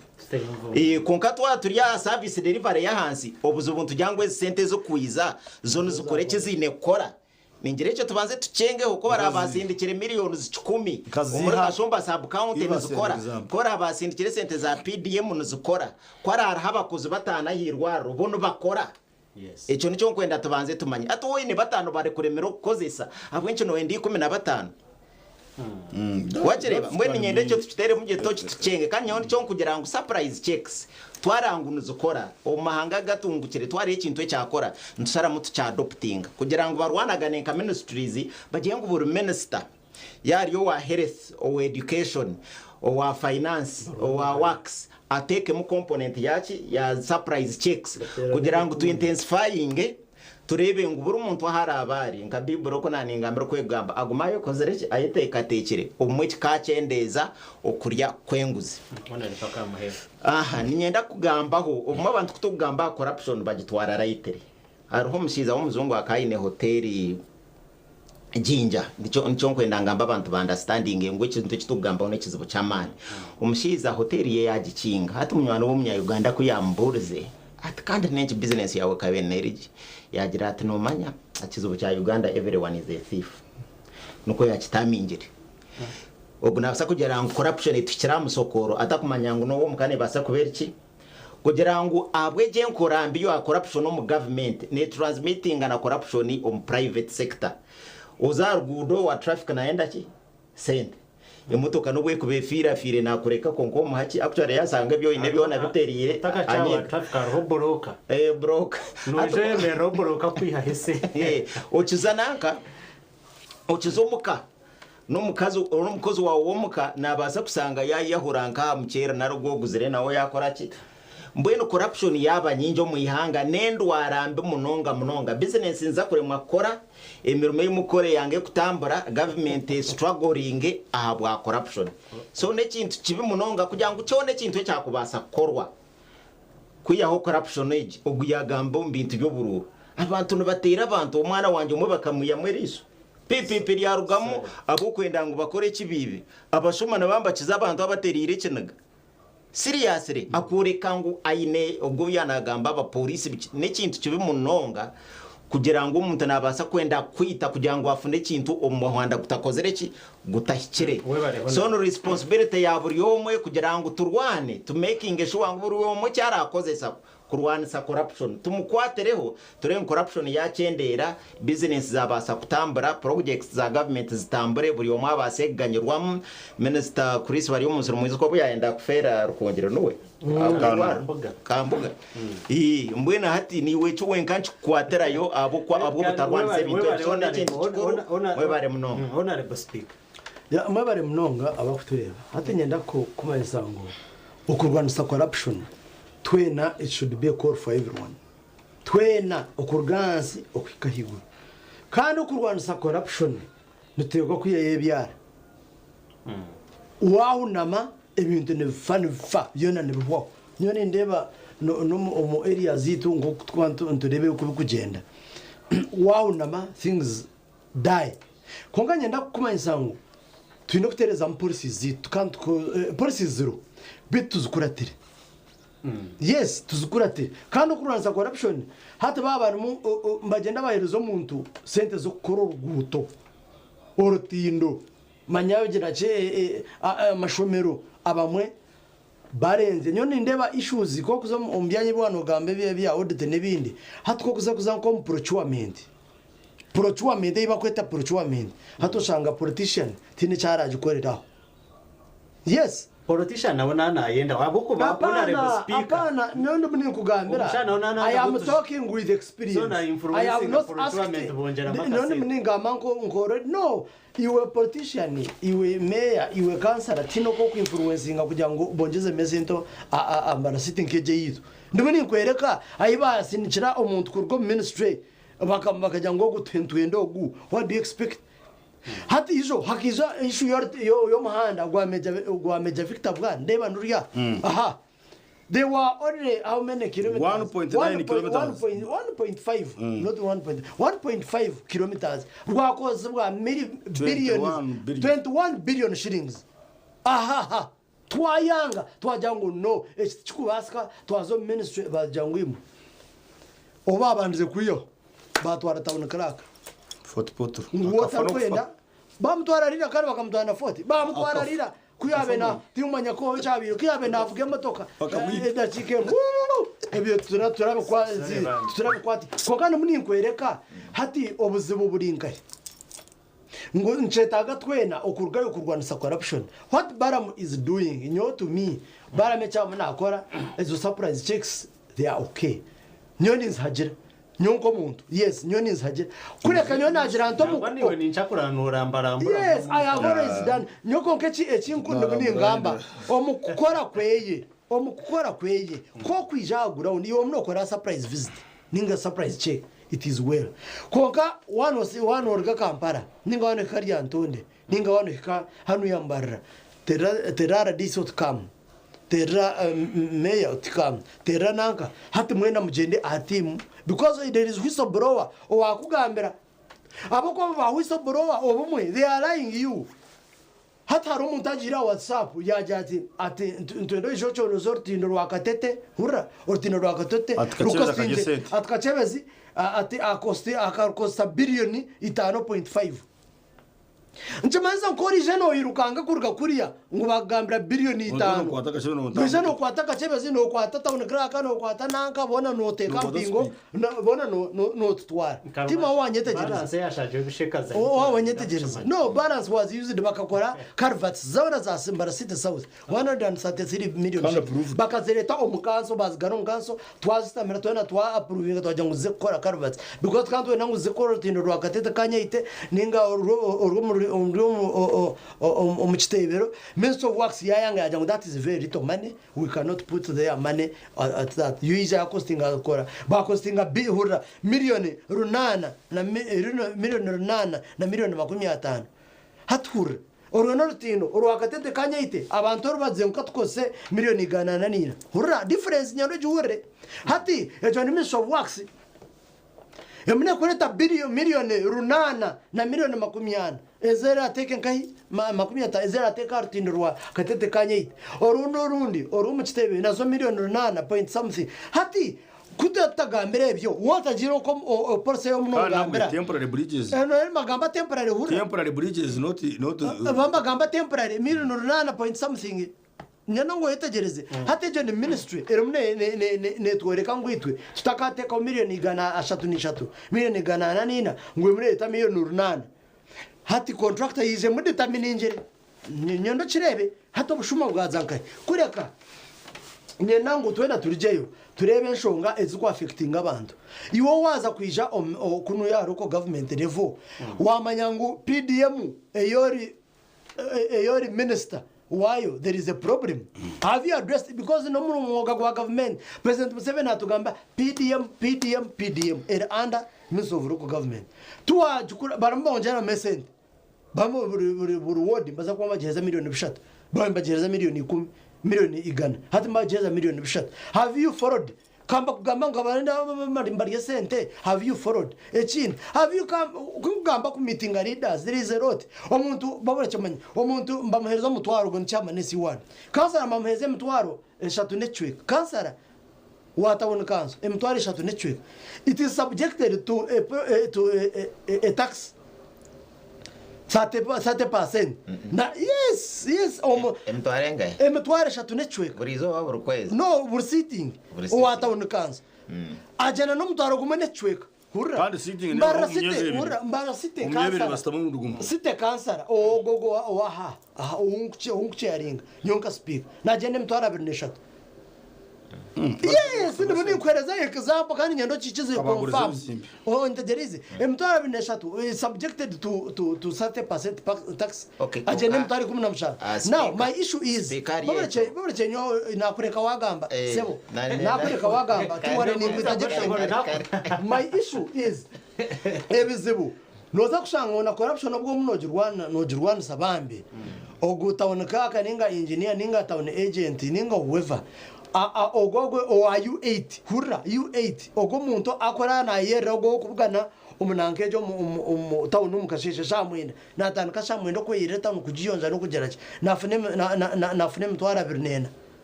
24 240 mtwara birnena hata mtwara birnena aina school fees na bara mwana hakushomera aina rent aina okubaho aina kurya onye tegerize hata ugo muntu nawo watamurebe because ari mu structure kana bone bace mana bote bakumara nabate bakumara hata watamurebero kajoti ogo town agent utu muntu teka akazi to we wamhereza million 8 kuzi controlling million igana ontegerize million 8 kuzi controlling nafune mutwaro 20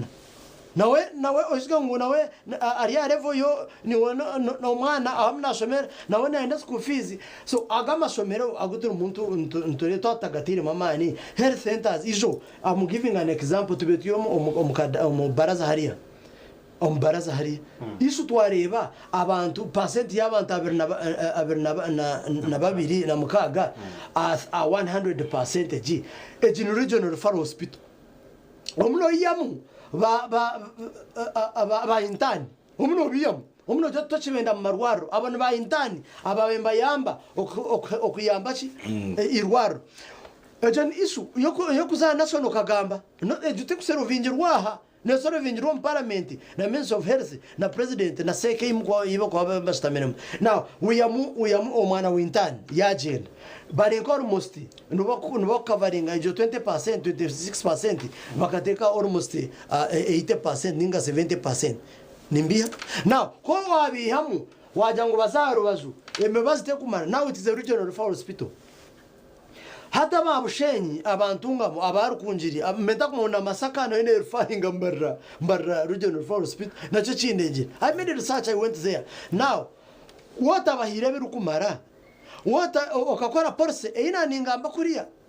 kora policy you member of parliament kora policy you minister ojenebuke ngo yazansi wahita minister wahita council wahita aba local government waje bashobora yashuma ground but another issue is aba baruhobone bakora abo 20 na mukaga bobonka government abe kuhereza umushara ikongeza umushara bone bakora sanje ngo there is an issue ngo nabo there is absenteeism kuzayirwara ugasanga n'ababiri na mukaga nabo batakoze iki Bataro. nabo bataro amwe batanje za private hospitals za private pharmacies za kuba kujya ngo bakohereza ngo za pharmacy yanaka kumbe neyo go muntu rusache shobwire bajicomera bareba abantu abambiba for example kama star nibibanka nka namwe mbazite bajigambire amasta abantu abamwe abambakosa kubi irwaro ebyimbi ku skating. What do we do? Minister ayinoko okuzeshonga akarebwa ngo ati twafuna abakozi omuro twayongeramo abakozi because ekimu kireto ekyo demand y'abantu yabampango amuntu so sanga umuntu na ya mesente naza kujya ati nyenda guruka line okujya unanye bankwateho because umuntu yastama akatebe okurgasha hemwe nabaza kumukora hosha 12 asitameraho tayine cyo kurya nayirwaro tukabingaho batekemere twabiyaho umwirwaro tubafuteka mu byo kurya tari mu kantini umuntu yastama mpaka izoba apakingira kamere amheru. What do you expect? Naza kwata kayine okuziherezoha hat corruption no waje maraho. So okuteka abakozi omumarwaro ba intani babarondere sente mu government eziziba kurundana bakohereza ba member of parliament ninga na ba ministers ziziba kutekamo ninga handi ba squeezing bareka bagira icyo bahereza abantu abo twagira mo staffs but no chinkugamba no gendoza local government says no garako shuma oreba ebitinde barimo nabakora ore ekitindo kigiro miliyoni igana 5 miliyoni magana 3 ngurutindo a weekend rwakoze reki. So now that's where we come in muri leadership tumuku monitoring ebintu. No, we are monitoring kasi ndimungambira kurwakoraho kuwaza kwatara contractor tukagenda tunagambira twagambira kwa Meja Victor bwana kutwamugambireho twawuja ngo iki kikozere kubi namwe nebikubanga kubikora amhero batibya twatabona kraka. So I am saying ngo nebe bimwe biresurwe central government hati for example ndebere member of parliament Mnyano wanje honere mwine paka to muhure to mu hostingire niyo bo mu hostingire okay mu studio yaje ati nyowe atabamba raba atumbareke ninza kubekorera that was ati no muninjija manya meya manya speaker obo murire now kwabe nagambe ebyo tinka murebaga yasebe ekine cyanshaka shato. A member of parliament who has never attended a council is an organ yo kugira ngo once in a while a member of parliament niyo ino kuhabura council ejo. A member you are an ex official but you come okuhabura council ejo takazaga mu council yambara city south yakustamama yari MP takastamaga kwijamo mu council na ngukutura umuntu chika and they give him invitations. He's a chairman for the party ya NRM mbara city south. Obonye tegerize hat korota kwija mu kansozi korota kweza kucheckinga ezo nango takorera nezo monitoring zeze nguto izo za ezinguto ezempango eza uchume man chairman wa road fund kama listen ati ni reba ngwataka ku defending but I'm trying to tell you na kweka MP wanje what about a hand oyisike ngo bakamuhezo bwa chairman bwa road fund billion ishatu billions ishatu za road fund. I have never seen this chairman of road fund coming to council roads committee to chair a meeting of that. Hati wata kozerori yawe member of parliament road fund neberi yachi niyo kuba ni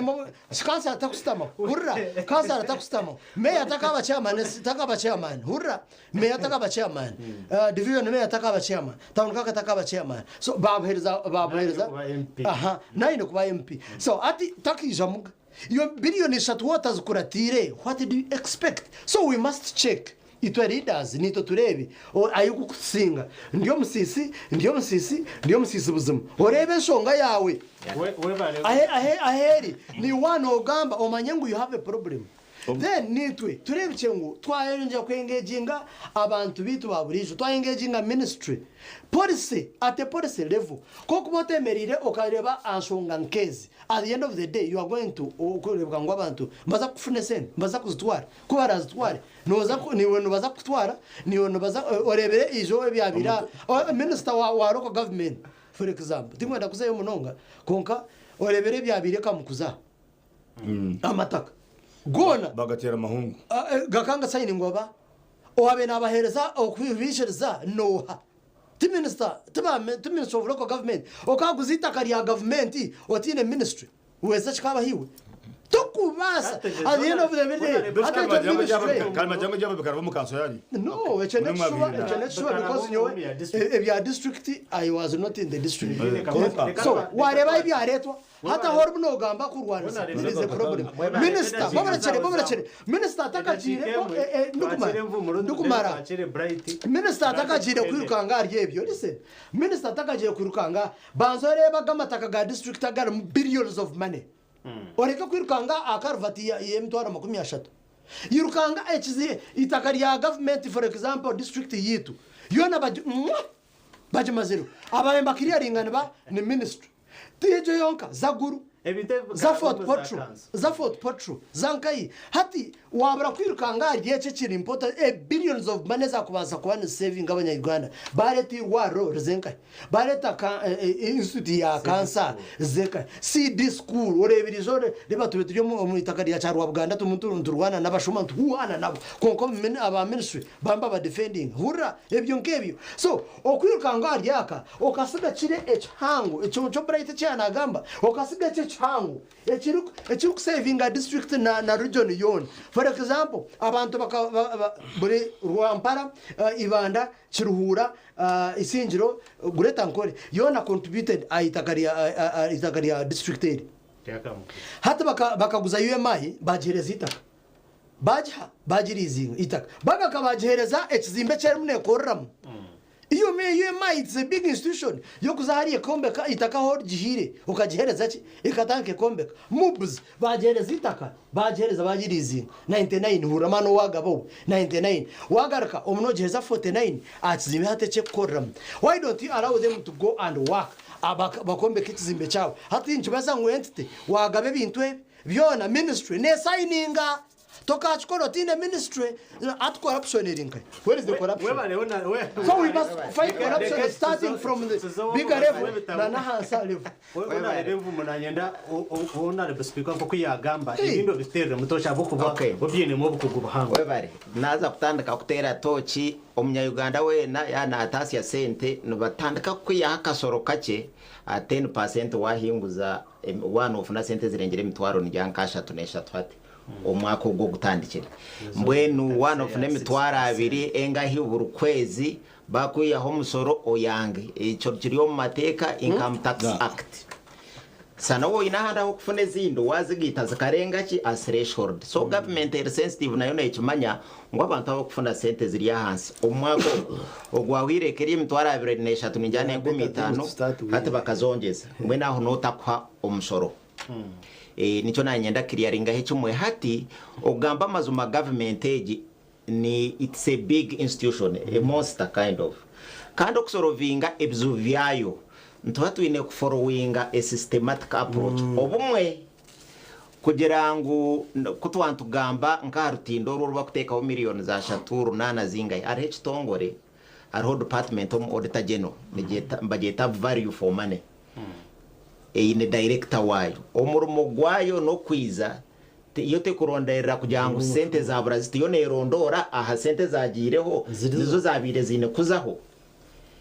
so usually ningiranka speaker na the political wing ya nkasite ine mandate yo kusendeka requests ibabi ne concern aha bintu nkebyo ngoro tindo rwakatete runga itwe twatwine plan ya millions zigana 5 babwenche batireho runana hati batandike kandi tubero trobinge tube advocacy buri muntu ka politicians twine kora advocacy kugira ngo policies zimwe nebintu ebimwe bihinduke yanagamba kintu cya procurement ne kintu kikuru munonga nuza kugura kantu kake akinkubasa kwata sente inkagura naho ukarabi mu system abantu bashatu ba bidding nanguna president Yoweri Museveni akakigamba ngo muzagura toilet paper ngo naje no mukoraki obari yo company imwe kusupplying ekintu nayo numwenda koraki nganye n'umwana wanje wa procurement nakamusindika nambyagwaga nambazo matinga hano babi kunko mwe na structures ezi nziza zitandika kuba defective usanga ibintu bimwe bitakwetagisa so ninyenda tandike kuba open minded kugira ngo twareba ngo buri kantu no procurement office tubicendezeho ebintu bimwe tubistandardizing nobasa ku standardizing ugira ngo buri kilometer y'urugudo mu Uganda ya this grade nitwara miliyoni 50. So you wapo ro contractor haboha ofitting enkai kore research ate cyo kibase kutuyamba. So ejone mbwenu konko kuja kusorovinga ntuza kuraba mu process eji kizo mu parliament bahindure policies then kiterere tukwe ekinkwenda kuguza ibintu babanza baza kuguza ibintu ukiriyaze the Ministry of Land zinekoraki nangwe cyo kizibu no mu Kampala amanyamataka gahwire government is losing all properties ebitehuriza wazo mbitehurizo n'obuntu obukusasa obumwe kwenda kubugamba osanga government nesasura nka rent ekubasa kujombekera ki ebyo kuno mubyineho osanga government nesasura rent akamarize nope ezangiye nkizina mbwenu konke kinkwenda kuteka henshara naro kuteka hamani buri system yona notandikira horo bantu mu mbweno tutakwakwata tugere ngo ebintu ebiroho no busente obukwiza bukozesebwe ki bukozesebwe je then tugaruke kuno tugere ngo itwe abako ba speaker bo kubamanya ba bright abo kurango bya structures ezimwezi gwire turwane na parliament kugira ngo tutandike kutematema kucendeza structures zitakora ki ezitakwetagisa tucendeze sente zo kuzo mu mekono etakozere ki ikiri etahikiri Uganda ari hekizibu cyumwe ko kongeza position na power oyongeze mikono ya corruption ikintu kiri kusasa bateka ukwiteka ngo wakora umusango no sasura million abantu abo ba celebrating batandika kuzisororezo ku na government ebura kuzifona so nekintu kikuru kandi nyenda konka service delivery iyo ni nyenda aharepo yo neitro service delivery to making sure ngo umuntu waburizogo tiyanyerezirizibwa ecyo ne kintu kikuru oba nabasomesa bake basomesa oba namarwaro nabantu bacyo marwaro bakore ki omurumo gwabo yo makuru omurumo umwe akora omurumo goreje ecyo initiative yo neirayizamu ekureta solution tujuwero coming na kigambe mirundo mingi tutakajigarizo mbyiro kora se na police na structure tuzirwana so kwazo policies tuzirwana so kwazo abo kwantu zumanya turezire defective na service delivery rero tujirwana so kwayo kandi ntekateka speaker wakoroto muri imbarara yawo nuza kuhindura ikintu cyamana munonga utakaye kwasa utkandi bari yamataka na naha kanyi tari isonga ubanzo rwane service delivery be muzuri bukanga no service delivery terere then tugumize muntu rwana na these policy defects na structural defects aho ntuza kuyamba ihanga ryitu tutarwana gine na muntu wena kandi turi kugenda progressively tukuza ahigu government president Museveni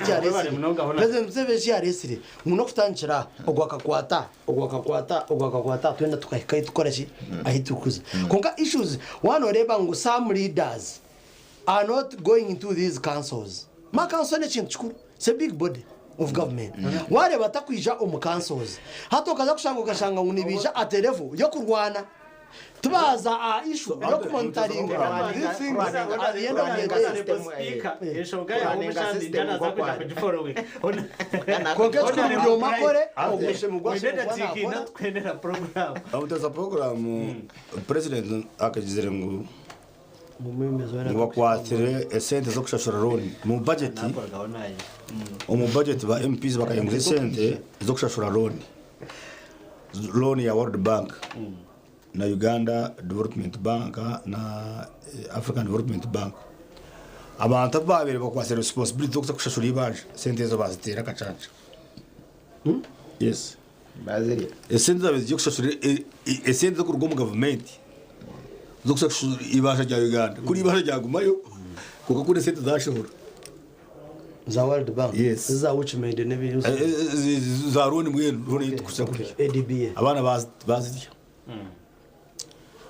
bakugizire ngo orugudo orwa busega na tete Kampala highway ngo beruza kumaro billion zirukaga ngo hate abanyabwenje bargongize barteka 1.2 billion trillion bayongeza mu miliyoni rukage zindi billion rukage zindi kanabo nabo bazirire zawireho n'urugudo turwaka wiro nako njya ngo bazongize barukora esente baziherezeho urugudo tururu ebya minister byamana korondoza ati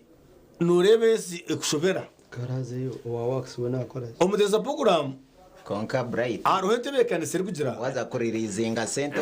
umukofa za government notekayo invoice barodinga payment if misi otekaho certificates bo bakazarabyanka kashe bibyona ni group manyana ko yana ari okutoza n'ababwibiri bakazarabe okutoza n'ababwibiri no kushimanya because I said that bashashura atmana ka Trump umuri room hari irwaro rya Trump as a speaker how yes esente zayo bakasitamu contractor yaztunga ira ikintu kishoboka cyakozwe n'umbwire bwa okota kabera uko ni ukatana ko speak ibo nufoto za Trump hospital za Trump health center kuri higo hari irwaro za Trump health center bakarwombeka health center 3 contractor bamushashura konkivoro tijawo nyuku kukonde yaro tawiri irwaro hatiruhire nkan nobona ndokaro honorable bright irwa reryo nkaza yo ndere tawiri bakoza kwiyaho district ya Rwampara state no shanurwe wazit state umbara district irwaro rukarobingwa honorable no zahibwari bingire sentezo then haza munkeje wagamba shift yambara district city wantegeza zashere bakora mu so kunkatse so omuteza program ko kuba noreba abantu kuba kwate sente bakazitera amahungu umwihango hati ukanjura uti titwine sente zo kushashura abakozi titwine sente zo kushashura abakozi konke sente za minister eza por ese problem therefore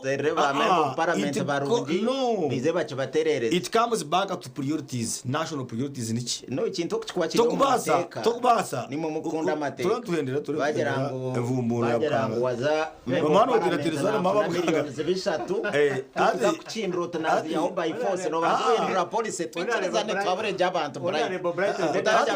kwata bazindure batisha ye namburtize obumusha wabukanga ko kwinga mpolisi obumusha wabukanga no kutandikira atwayamba abantu banyana government ayira kwa ada wanya ngori auditor nakugambira ngo among the roles of a minister nukora policy formulation yes so minister akabire ukureba ngo ashime kutiyamba nkabara mubaragahara tukabe tumureba afro ya parliament ari nahindura ico naho nakuza nagira twora abori minister utakatunga esede za motoka milioni 300 kora abori member parliament wamahe toine constituency why do they give you constituency allowances what is kora abori minister wama or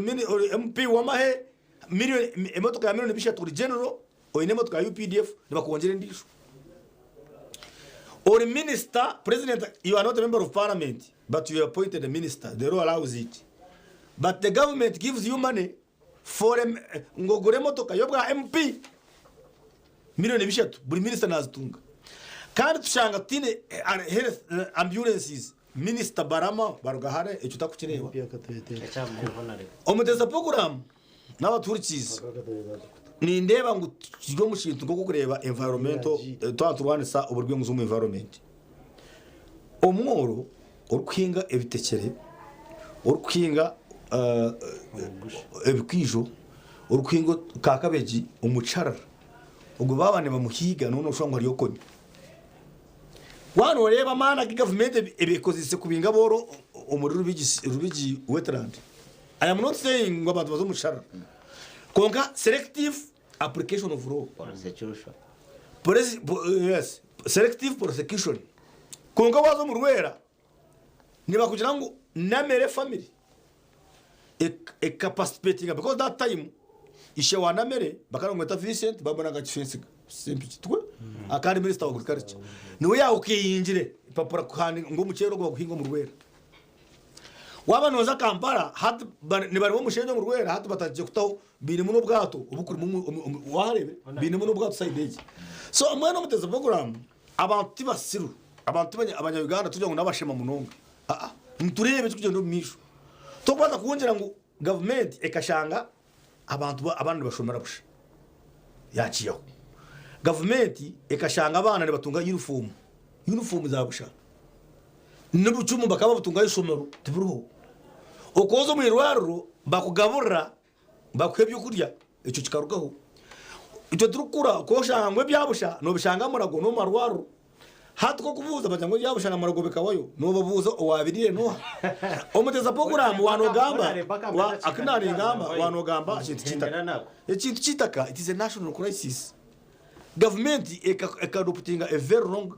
land policy kugira ngo itaka naryo ebenka nka a cerebral product. It is a cerebral omuntu no mubuzo mutawulo tunoshobora cyane nishobora mataka. It is a cerebral product nayo ni business umuntu ayinekeduka yamataka. Omuntu ataba kushobora mataka binesende nyinji munonga hati nabona kugira ngo ushobora cyo ushaka kumeta yati nishobora mataka niyo business yanje. Hasi no je government neza kugira mataka.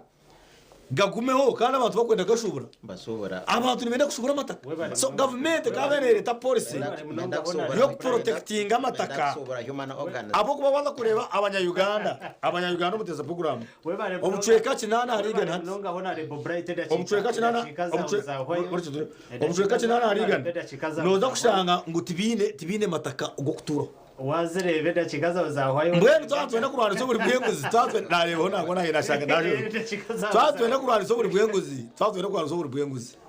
mutakaza kureba aba government leaders bo murebe n'abahiguru babane barya mu bakwatiro konka at the end of the day umuntu no kurwana corruption nibone muhagera ko ne dakika yawe mwene usibura aba okay yebare tugume muri si nindeba aho karugangama nawe amunaje ati itwici turi kwenda n'urutindo rwa Katete atkandi tweterire mesente zitu nshaba abantu bambara site batwatireho yes yebare kandi na bamember wa parliament bije barebe mbishime ba parliament yaba umyanyeje kandi bajya no chairman wakachuka ka infrastructure baka abashaka kwatsinda kazite ko budget bakatkorera mu nenda kuhereza amasko ejo aho kwa tukareba onareba mu member wa parliament wito ambara state south bamuhira akachiko ka infrastructure ebyentindo ebyenguto ebyo kombe kankaga marwaro atwe murebera rya TV naco ndoze rya Kampala hade rya kurumbarira takazo parliament akatuyamba bikateka mu budget nani njirabo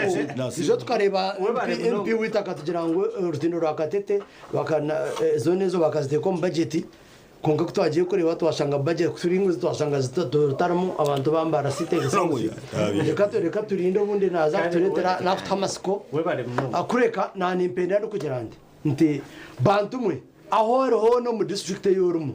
municipality yorumu yo karo ubushuma ubugambe dere ko yaro Western Sabaram na Namere bambisha obarashange no mushuma bamukwate abo kwa tukuza promoting obushuma kureka government dushaba eyonje ekora ibintu byemerimo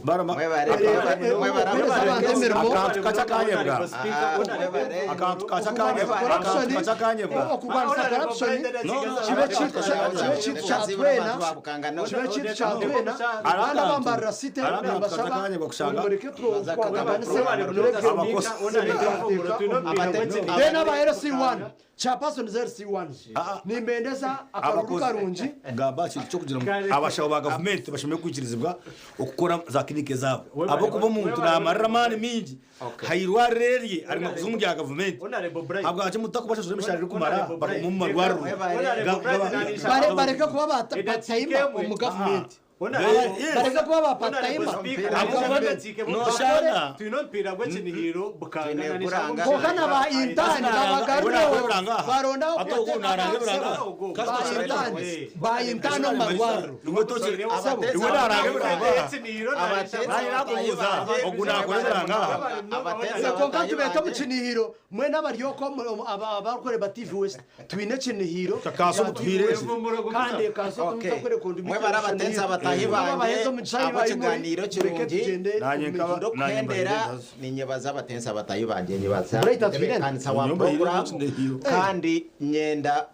kweta abantu babukanga north ndokubagambira ngo tuyino mpira ari Kiyenze primary school playground no mpira gwamani muize murebe abantu banyunga Elias Ognaza kubaro n'abandi bona abatebekanza ba programs ba Radio West na TV West muizo mbwingi tubasagike tupromoting rukundo yitu nabo kandi bitwantugambaho service delivery buri kimwe kirabasa kozesa ngo yayongera umbantu bitu na communities zitu n'ikintu kikuru community Ebiruhutu government partnerships n'ekintu kikuru mutakaye hinyengaro icyo mukubasa gukora mukikozese turebe ngo twatungure byanga bitu twafuna obuhereza burungi twafuna obugwaje omunsizitu itwabari oma office abari mu positions z'obutegeki ebintu ebya police mu bikoreho ebya structures mu birwanise kugira ngo biye mu bwa bottlenecks omugambo bwa millions z'eshatu na nebe byona nanecho mwebara konde gumeho kama abantu Bright naona rebo nani yenda baramu akuvumura ini yeye ari ku government umushinga wa hirende abantu bana bahirende